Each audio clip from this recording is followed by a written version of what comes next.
नमस्कार मैत्रिणींनो, जागृतीच्या तांबा पितळ दुनियेमध्ये तुमचं स्वागत। आज मी तुम्हाला दाखवते ह्या पितळेच्या पोहे खाण्यासाठी वापरता येतील अशा ह्या सुंदर प्लेट्स।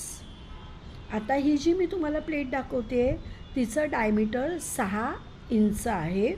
हिच्या बाजूने छानपैकी असे ठोके आहेत। वजनाने जड आणि भक्कम असलेली ही प्लेट 200 ग्राम वजनाची आहे। प्युअर पितळ आहे। आपण जेव्हा पुरणावरणाचा स्वयंपाक करतो तेव्हा आपण ह्याच्यामध्ये सार भात सुद्धा वाढू शकतो। खोलगट आहे, मोठी आहे अशी ही पितळेची प्लेट तुम्हाला जर आवडली असेल तर स्क्रीनवर दिलेल्या नंबरवर मला नक्की कॉन्टॅक्ट करा। धन्यवाद।